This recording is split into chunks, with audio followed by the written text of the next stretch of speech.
Bonjour à vous les cinéphiles et abonnés et bienvenue pour cette vidéo spéciale FAQ. Je vous rappelle qu'il y a quelques temps je vous ai proposé de me poser vos questions, chose que vous avez faite, et dans cette vidéo on va donc répondre à ces petites questions. Je tiens juste quand même à préciser de petits détails que j'avais déjà dit, je ne réponds pas aux questions personnelles, et les questions du genre c'est quoi ton film préféré, je vais vous résumer à peu près comment ça se passe à chaque fois.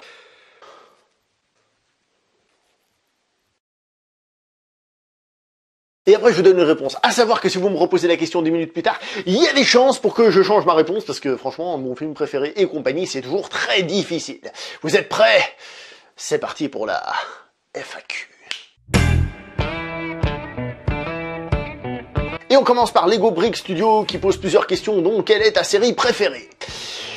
Alors, le moment de réflexion que je vous ai expliqué tout à l'heure, et je vous dirais qu'actuellement, ma série préférée, c'est Game of Thrones, ce qui me permet d'avoir une vie sociale quand je rencontre des gens et de pas passer totalement pour un geek fini et un no-life. Et en ce qui concerne ma série de télé préférée de tous les temps, j'aurai un peu de peine à vous répondre, comme d'habitude, mais je pense que je vais vous dire le Battlestar Galactica de 2004, qui est une excellente série qui a vraiment réussi à m'accrocher de bout en bout, même si à la fin, il était temps que ça s'arrête quand même. Meilleur film de 2018. Alors là, encore une fois, j'ai pas de réponse à vous donner, mais je pense que je vais vous dire le film Searching, parce que c'est un film original et un film qui fonctionne vachement bien, et d'ailleurs, au passage, je vous recommande d'aller regarder ma vidéo, parce que c'est moi qui l'ai faite. Quelle est ta scène fétiche? Alors déjà que j'ai de la peine à choisir un film, alors choisir une scène avec toutes les scènes qui composent un film, ça va être vachement difficile.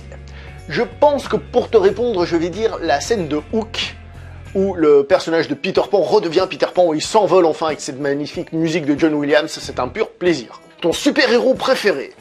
Mon super-héros préféré, Superman. Même si je vous montre ma collection de comics, vous allez voir que j'ai pratiquement que des comics de Batman, allez savoir pourquoi. Le gamer du cinéma me demande comment je m'appelle, et je ne réponds pas hélas à cette question puisque c'est une question privée. Il me demande quel âge j'ai, ça je peux vous répondre, j'ai 32 ans, et il me demande quel est mon film préféré. Et là il y a une réponse impossible à donner. Qu'est-ce qui est mieux? Un film qui t'a fait hurler de rire? Un drame qui t'a fait pleurer? Un film d'action qui t'a attrapé? Faire un choix parmi tous les films que j'ai vus et parmi les excellents films que j'ai vus, pour moi, est une hérésie. Moi, personnellement, j'ai de la peine à concevoir les gens qui ont un film préféré. Pour moi, c'est juste pas possible. Il y a tellement de bons films, c'est juste pas possible d'avoir un seul film préféré. Désolé. Geek Funko, je pose avec plaisir quelques questions pour ta FAQ. Quelle est ta profession? 2. Pourquoi avoir décidé de te lancer sur YouTube? 3. Quel film t'a donné la passion du cinéma? Alors, j'ai profité de la première question, donc qui est quelle est ta profession, pour vous dire que j'ai un petit boulot à côté, comme ça, que la plupart d'entre vous savent ce que c'est, qui me rapporte pas grand chose. Par exemple, ce mois, je travaille 3 heures pour le moment. Et donc, je suis en recherche d'emploi, donc si par hasard, il y a un recruteur qui tomberait sur cette vidéo et qui sera intéressé, je vous en prie, faites.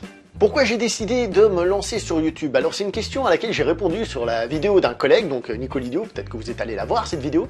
Mais pour résumer, c'est l'évolution logique d'avoir traîné pendant longtemps sur des forums et sur des sites de fans de cinéma, où on parle entre nous, etc.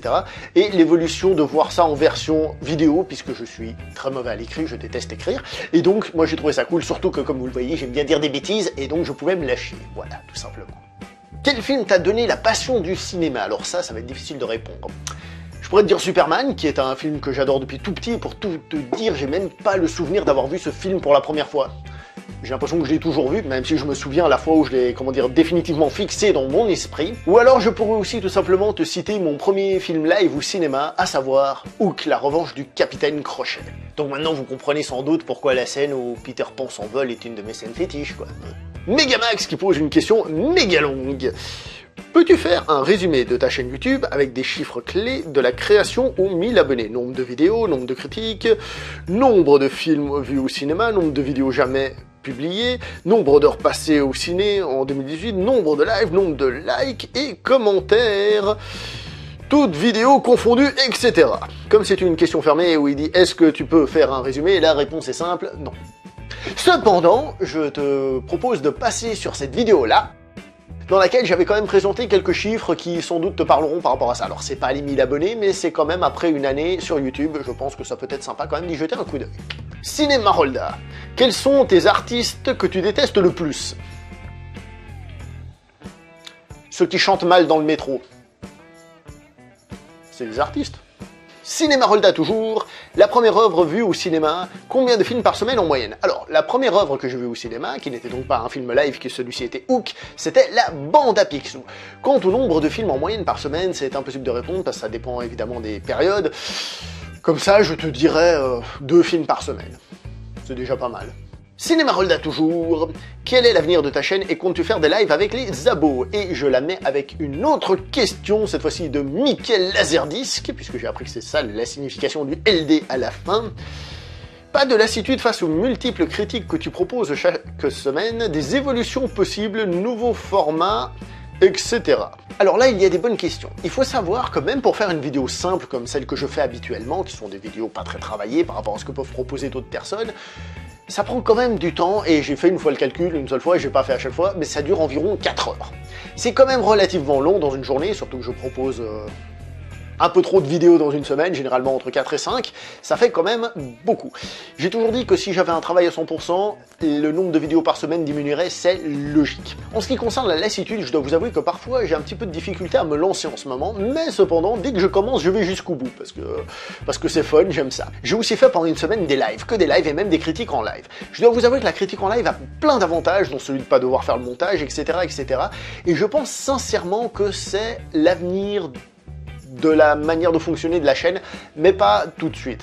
Parce que pour ça, il faudrait que j'ai un fond qui soit correct quand je fais des lives, il faudrait que j'ai plein de petites choses qui me permettent de faire des lives couramment et sans aucun souci de connexion, par exemple. Je sais pas pourquoi je dis ça, moi, d'ailleurs. Donc c'est quelque chose qui permettra de gagner du temps si j'ai un travail, si j'ai une famille et autres difficultés.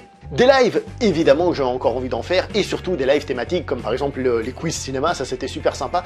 Mais pour ce faire, je pense qu'il faudrait que j'arrive à vous contacter en privé afin d'organiser ça.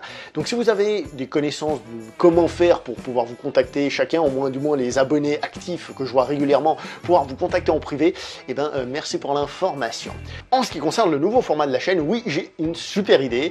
Alors c'est un format dans lequel il y aura sans doute pas beaucoup de numéros, et parce qu'en plus ça prend du temps à préparer, c'est tout simplement de faire des vidéos dans lesquelles je ne présente pas un film, mais je présente des livres que j'ai qui parlent de cinéma. Alors j'en ai pas beaucoup, c'est pour ça que ce sera pas très long, et de toute façon c'est assez long parce qu'il faut lire le livre, etc., etc., si j'en fais d'autres, mais je pense que ça peut être assez intéressant de parler de livres qui parlent de cinéma, ça peut être une manière de parler de cinéma un petit peu autrement. Donc si vous voyez un autre qui fait ça, vous lui direz qu'il a copié sur cette vidéo. Michael Laserdisc toujours, aimerais-tu rencontrer un réalisateur, mort ou vivant, peu importe? Quelle question lui poserais-tu? Alors, évidemment, si c'est un réalisateur que j'apprécie, et je dirais surtout que j'aimerais lui demander si je peux aller faire un tour sur le tournage pour voir comment il fonctionne, si c'est un réalisateur que j'aime, comment il traite les acteurs, quelle est sa technique. J'adorerais voir ça.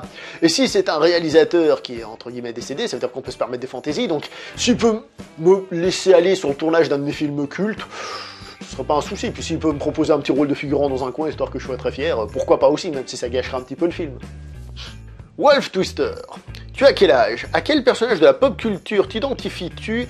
Et dernière question, parmi les films que tu as vus, il y en a-t-il un qui n'a pas eu d'Oscar, mais que tu estimes qu'il devrait avoir un Oscar? Alors par rapport aux héros de la pop culture, je dois t'avouer que pas vraiment, je m'identifie pas vraiment aux personnages, généralement ce sont des personnes qui font des choses totalement hors de notre portée, et je vois pas trop les points communs que je peux avoir avec eux, même si je peux les adorer sans aucun souci.